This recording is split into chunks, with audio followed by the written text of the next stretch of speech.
பொதுவாகவே தனுசு ராசியை சேர்ந்தவங்க இந்த 2026ஆம் ஆண்டில் நண்பராக இருந்தாலும் சொந்த பந்தமாக இருந்தாலும் தங்கம் சம்பந்தப்பட்ட விஷயங்களை இரவல் கொடுக்காமல் இருக்கிறது நல்லது. அதே மாதிரி அடுத்தவங்க காலணிகளை உபயோகப்படுத்தாமல் இருக்கிறது நல்லது. அதே மாதிரி கிழிந்த ஆடைகளை முடிந்த வரையில் உபயோகப்படுத்தாமல் இருக்கிறது அதைவிட நல்லது. இது எல்லாவற்றுக்கும் மேலாக பொதுவாகவே தனுசு ராசியை சேர்ந்தவங்க 2026ஆம் ஆண்டில் உங்களுடைய பூஜை அறையில், அதாவது ஒரு பித்தளை சொம்புல நிற சொம்பு தண்ணி வச்சு அது மேலே ஒரு தேங்காய் வச்சு அந்த தேங்காய்க்கு முன்னாடி கற்பூரம் ஏற்றி உங்களுடைய குலதெய்வத்தை நினச்சி நமஸ்காரம் பண்ணி கற்பூர ஆரத்தை காட்டி நமஸ்காரம் பண்ணிக்கிறது நல்லது.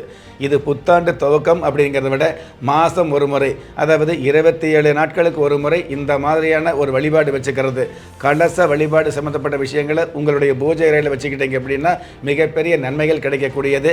ஒரு சில விஷயங்களில் உங்களை நீங்களே தற்காத்து கொள்ளக்கூடிய தகுதியை மிகுதியாக கொடுக்கக்கூடிய ஆண்டாக இந்த ஆன்மீக வழிபாடு அமையும்.